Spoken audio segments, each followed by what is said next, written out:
So দেখো, এখন এতক্ষণ আমরা দেখলাম হচ্ছে যে উৎপত্তি অনুসারে যে তিনটা ভাগে ভাগ করা যায়। একটা হচ্ছে প্রো ম্যারিস্টেম, তারপরে হচ্ছে সেখান থেকে প্রাইমারি ম্যারিস্টেম, এবং তারপরে হচ্ছে সেকেন্ডারি ম্যারিস্টেম। সো এই উৎপত্তি অনুসারে পড়ার পর আমরা একটু দেখবো হচ্ছে অবস্থান অনুসারে, যে ভাইয়া অবস্থান অনুসারে আমরা এই ভাজক টিস্যুকে কয়টা ভাগে ভাগ করতে পারি। এবার হচ্ছে অবস্থান অনুসারে, যে এই ভাজক টিস্যুগুলো কোথায় কিভাবে অবস্থান করে সেটা। তো ধরো, অবস্থান কোথায় কোথায় অবস্থান করতে পারে, কোনোটা হচ্ছে শীর্ষে, কোনোটা হচ্ছে পাশে, অথবা কোনোটা মাঝখানে অবস্থান করতে পারে। কোথায় কোথায় বললাম বলো? শীর্ষে, এরপরে হচ্ছে মাঝখানে, অথবা পাশে। তোমরা দেখো যে অবস্থান অনুসারে আমরা বলতে পারি হচ্ছে শীর্ষ ভাজক টিস্যু,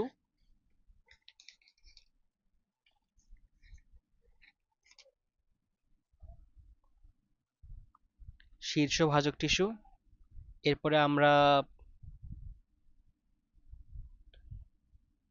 বলবো হচ্ছে যে এটাকে বলা যায় শীর্ষ মাঝখানে বা হচ্ছে নিবেশিত, আমরা একটু পরে দেখতেছি বিষয়টা।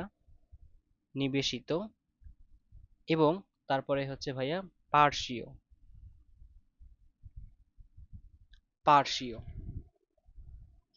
এখন দেখো যে আমরা একটা গাছ তাকায় নিই আগে, ধরো কোনো একটা উদ্ভিদ, যে এই ধরো একটা হচ্ছে উদ্ভিদ, যার এটা হচ্ছে একটা ডালপালা, এবং এটা হচ্ছে তার মাথার চোখা অংশ, তারপরে এখানে হচ্ছে মূল।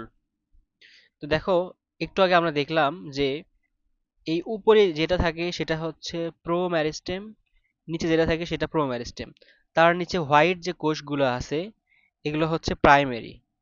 যে হোয়াইট যে কোষগুলো আছে ভাইয়া, এগুলো হচ্ছে প্রাইমারি, এগুলোকে আমরা বলছি প্রাইমারি বা 1 ডিগ্রি, এগুলোকে বলা হয় প্রাইমারি বা 1 ডিগ্রি।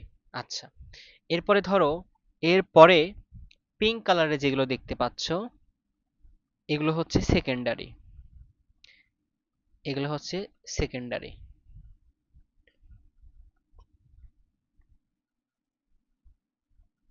সো পিঙ্ক কালারের গুলো হচ্ছে কি সেকেন্ডারি। 2 ডিগ্রি। এবং এই যে দেখো, একটা ধরো গ্রিন কালার নিচ্ছি, এই যে পিঙ্ক কালার, ধরো এখানে তো হচ্ছে পিঙ্ক আছে, এখানেও পিঙ্ক আছে, অর্থাৎ সেকেন্ডারি আছে। সো এদের মাঝখানে, এই সেকেন্ডারি এখানে মাঝখানে একটা ডিস্ক থাকে বা একটা লেয়ার থাকে। সো এই লেয়ারটাকেই বলা হয় নিবেশিত। নিবেশিত, বা যেটাকে আমরা বলবো হচ্ছে মধ্যবর্তী। মধ্যবর্তী। কার মধ্যবর্তী ভাইয়া? দুইটা সেকেন্ডারি মধ্যবর্তী। দেখো, আমরা লিখে দিচ্ছি যে আসলে ঘটনাটা কি দাঁড়ায়। যে প্রথমত শীর্ষে যারা থাকে, যারা শীর্ষে থাকে দেখো, শীর্ষে আছে 1 ডিগ্রি, শীর্ষে আছে 1 ডিগ্রি, শীর্ষে 1 ডিগ্রি, তার মানে শীর্ষগুলো 1 ডিগ্রি। আচ্ছা, এরপরে যারা নিবেশিত, যারা যারা নিবেশিত যারা, এরাও কিন্তু হচ্ছে 1 ডিগ্রির মধ্যেই পড়ে, মানে প্রাইমারি এরা আর কি। আর যারা হচ্ছে পার্শ্বীয় যারা, এরা হচ্ছে ভাইয়া 2 ডিগ্রি। কিভাবে? এই দেখো, এই যে পাশে, এই যে পাশে, পাশে এরা হচ্ছে 2 ডিগ্রি। ওকে, প্রথম যে ডিগ্রিটা আমরা বুঝলাম। এরপরে আসি যে কোনটা কোন ধরনের। এই শীর্ষটা যেটা, সেটা হচ্ছে দৈর্ঘ্য বৃদ্ধি করে। ওকে, এরপরে যেটা নিবেশিত যেটা, এরাও দৈর্ঘ্য বৃদ্ধি করে। আর যেটা পার্শ্বীয় যারা, এরা কি বৃদ্ধি করে? এরা হচ্ছে প্রস্থ বৃদ্ধি করে। ওকে ভাইয়া? আচ্ছা, ঠিক আছে। তারপরে দেখো, আমরা এবার যাই যে কোনটা কোন ধরনের টিস্যু দিয়ে গঠিত। কোনটা কোন ধরনের টিস্যু দিয়ে গঠিত। যেমন ধরো, শীর্ষ যারা আছে, শীর্ষে যারা থাকে, তো এরা তো আসলে শীর্ষেই আছে, এবং এরা হচ্ছে 1 ডিগ্রি বা প্রাইমারি টিস্যু দ্বারা গঠিত, এবং হচ্ছে প্রাইমারি মেরিস্টেম দ্বারা গঠিত। এবং এই যে নিবেশিত যারা, তারা কি করে?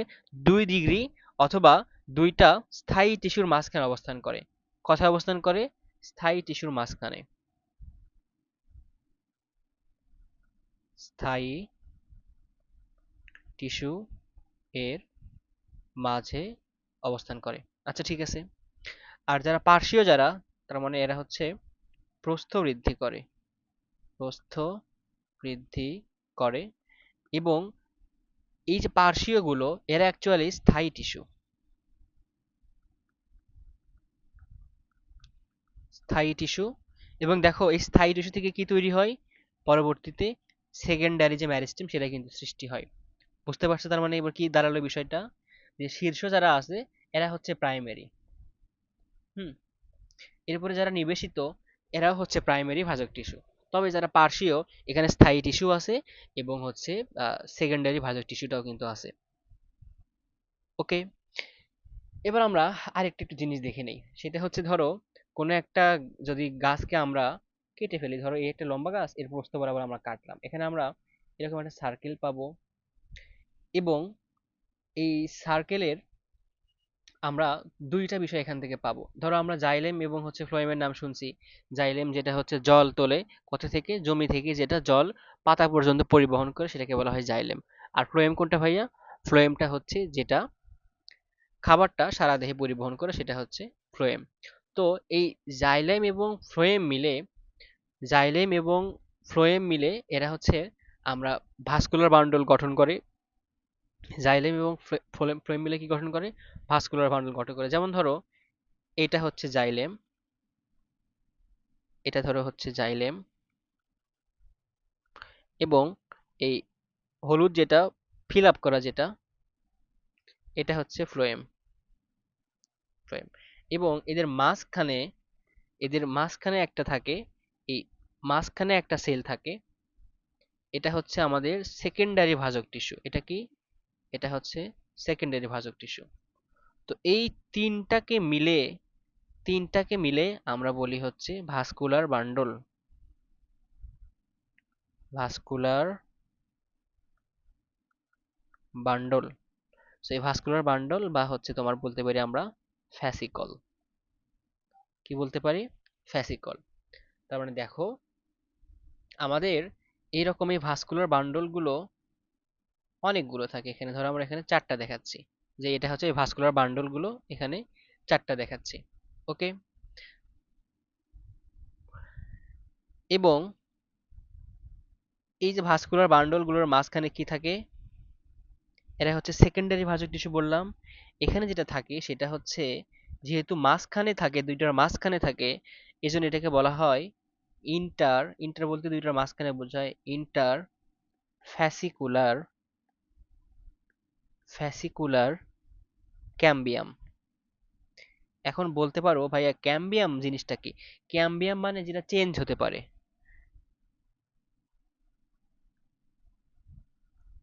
ক্যাম্বিয়াম বলতে আমরা বুঝি যেটা হচ্ছে চেঞ্জেবল, যেটা হচ্ছে পরিবর্তনশীল। সো এই ক্যাম্বিয়াম বলতে আমরা বুঝি চেঞ্জেবল। যেমন ধরো এই সেকেন্ডারিটা এখানে চেঞ্জ হতে পারে। আচ্ছা, তো এই যে এটা গঠন করলো, এটা গঠন করার পর আমরা এর মধ্যে যে জাইলেম এবং ফ্লোয়েম আছে আমরা জানি, জাইলেম ফ্লোয়েম আছে এবং ইন্টারফেসিকুলার যে বান্ডল সেটা আছে। তো এখানে এগুলোতে হচ্ছে আরো কিছু কিছু কোষ আছে। এটা ধরো একটা প্রাচীরের, আরেকটা হচ্ছে বাইরের দিকে যে লেয়ার সেটা। তো এই যে গাছের যে বাকল বা হচ্ছে আমরা যেটা বাকলকে বলি, যেটা হচ্ছে বাকল বা ছাল যেটাই বলো না কেন, অথবা হচ্ছে সেটাকে বলা হয় বায়োলজিতে বলা হয় কর্ক, বা যেটা হচ্ছে কর্ক ক্যাম্বিয়াম, কর্ক ক্যাম্বিয়াম। দেখো তার মানে বিষয়টা কি দাঁড়ালো, যে আমরা ক্যাম্বিয়াম নিয়ে পড়ছিলাম, যে ক্যাম্বিয়াম মানে যেটা হচ্ছে চেঞ্জেবল। তো সেটা পড়তে গিয়ে আমরা দেখলাম যে সেখানে একটা জাইলেম ফ্লোয়েমের একটা ঘটনা আছে। সো জাইলেম ফ্লোয়েমের ঘটনা পড়তে গিয়ে আমরা সেখানে পাইলাম ইন্টারফ্যাসিকুলার ক্যাম্বিয়াম। ক্যাম্বিয়াম মানে যেটা চেঞ্জেবল, যেটা হচ্ছে চেঞ্জ হয়। ওকে ভাইয়া? সো এই যে পার্শ্বীয় যেটা আছে, যারা হচ্ছে পার্শ্বীয়, এই পার্শ্বীয় গুলোই হচ্ছে আমার কর্ক ক্যাম্বিয়াম গঠন করে, এবং হচ্ছে ইন্টার ফ্যাসিকুলার ক্যাম্বিয়াম গঠন করে। এখন বুঝতে পারছো যে আমরা ক্যাম্বিয়ামটা কেন পড়লাম? যে দেখলাম যে প্রস্থ যেহেতু বৃদ্ধি পাচ্ছে, তার মানে কি গাছের এইদিকে যেহেতু বৃদ্ধি পাচ্ছে প্রস্থ বরাবর, এটা হচ্ছে কর ক্যাম্বিয়াম বৃদ্ধি পাবে। এবং এই যে ইন্টারফ্যাসিকুলার ক্যাম্বিয়াম যারা হচ্ছে এই দুটোর মাঝখানে থাকে, এরা হচ্ছে সেকেন্ডারি, যেহেতু এরা বৃদ্ধি পায়। তো আমরা দেখলাম পার্শ্বীয়তে হচ্ছে সেকেন্ডারি আছে যারা প্রস্থ বৃদ্ধি ঘটায়, এই জন্য এখানে ইন্টারফ্যাসিকুলার ক্যাম্বিয়াম। বিষয়টা ক্লিয়ার? আচ্ছা, এবার চলো আমরা পরের টপিকটাতে আসি। পরের যে টপিক সেটা হচ্ছে আমাদের কাজ অনুসারে। আমরা এবার পড়বো হচ্ছে ভাইয়া কাজ অনুসারে।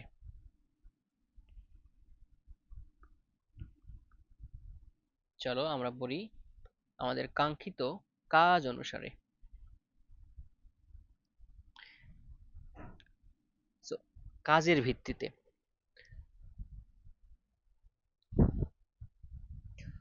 তো কাজের ভিত্তিতে আমরা এখানে এখানেও আমরা হচ্ছে তিনটা ভাগে ভাগ করব। এক, দুই এবং হচ্ছে তিন। প্রথমটা হচ্ছে প্রোটোডার্ম,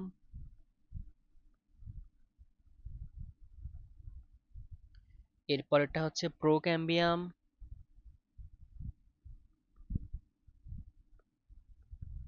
এবং তারপরেরটা হচ্ছে গ্রাউন্ড মেরিস্টেম।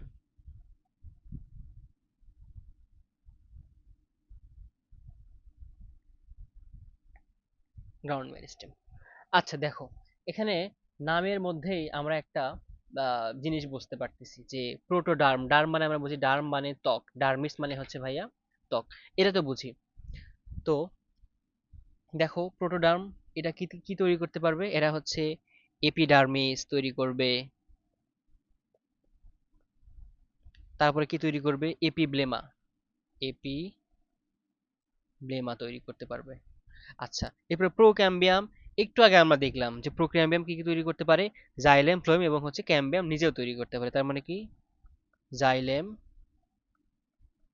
ফ্লোয়েম এবং শেষে হচ্ছে ক্যাম্বিয়ামও তৈরি করতে পারে।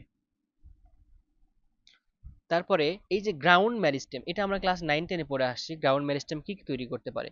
যারা হচ্ছে গ্রাউন্ড টিস্যু, গ্রাউন্ড টিস্যু বলতে ভিত্তি টিস্যু, তার মানে কি, ওই যে আমরা পড়ছিলাম না যে প্যারেনকাইমা, তারপরে হচ্ছে কোলেনকাইমা এবং ফাইনালি হচ্ছে স্ক্লেরেনকাইমা। দেখো এটা খুবই সহজ, যে কাজ অনুসারে প্রোটোডার্ম, ডার্ম থেকে আমরা বুঝি ডার্মিস, সেটা হচ্ছে এপিডার্মিস অথবা এপিব্লেমা তৈরি করতে পারে। এরপরে ক্যাম্বিয়াম, সেটা হচ্ছে জাইলেম ফ্লোয়েম তৈরি করতে পারে। এবং গ্রাউন্ড মেরিস্টেম যেটা হচ্ছে ভিত্তিকোষ, এরা প্যারেনকাইমা, কোলেনকাইমা এবং স্ক্লেরেনকাইমা। হুম। তো এখন এদের বলতে পারি একটু ভাই চিত্র দেখালে ভালো হয়। ওকে, আমরা একটা চিত্র আঁকাই।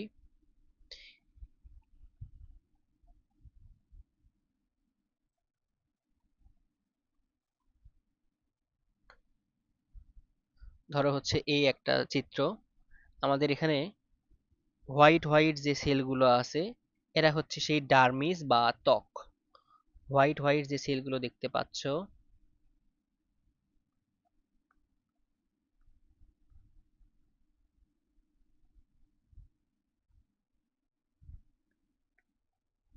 এখানে হোয়াইট কালার যেগুলো দেখতে পাচ্ছ, এটা হলো সেই প্রোটোডার্ম। এখন বলতে পারো ভাই প্রোটো কেন? সো দেখো, প্রো মানে আদি, এই প্রোটোডার্ম থেকে আদি অবস্থান থেকে পরবর্তীতে ডার্মিস বা ত্বক তৈরি হয়। এই আদি অবস্থান থেকে পরবর্তীতে কি তৈরি হয়, ত্বক তৈরি হয়। ওকে। আবার যেমন ধরো হচ্ছে প্রো ক্যাম্বিয়াম, মানে কি, যারা ক্যাম্বিয়াম তৈরি করে বা আদি যে ক্যাম্বিয়াম সেখান থেকে পরবর্তীতে ফুল ক্যাম্বিয়াম হয়, তারা হচ্ছে প্রো ক্যাম্বিয়াম। তো চলো দেখি আমরা এবার হচ্ছে প্রো ক্যাম্বিয়াম দেখাবো ইয়েলো কালার দ্বারা। এখানে এই ইয়েলো কালার দ্বারা যেগুলো দেখাচ্ছি, এরা হচ্ছে প্রো ক্যাম্বিয়াম। ইয়েলো কালার গুলো কি ভাইয়া, এই ইয়েলো কালার গুলো হচ্ছে প্রো ক্যাম্বিয়াম। এই প্রো ক্যাম্বিয়াম কি তৈরি করে এখান থেকে পরবর্তীতে, এখান থেকে সে তৈরি করে হচ্ছে জাইলেম, তারপরে ফ্লোয়েম, তারপরে তৈরি করে হচ্ছে ক্যাম্বিয়াম। ঠিক আছে। এবার আসি হচ্ছে গ্রাউন্ড মেরিস্টেম, যারা হচ্ছে মাঝখানের এই কোষগুলো, যারা হচ্ছে তোমার গ্রিন কালার দিয়ে দেখাচ্ছি, এই গ্রিন কালার গুলো হচ্ছে আমার গ্রাউন্ড মেরিস্টেম। কি মেরিস্টেম ভাইয়া এরা, গ্রাউন্ড মেরিস্টেম। এরা হচ্ছে গ্রাউন্ড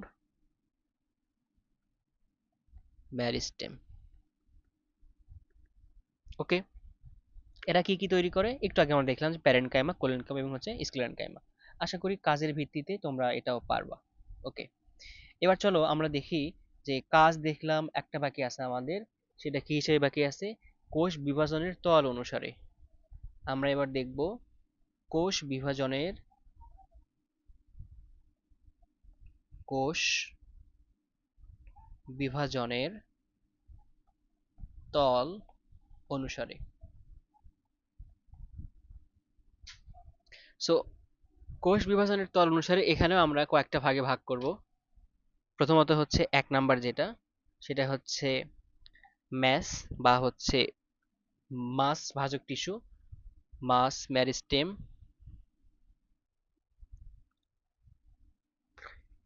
এরপরে 2 নাম্বার আমরা দেখব হচ্ছে প্লেট মেরিস্টেম।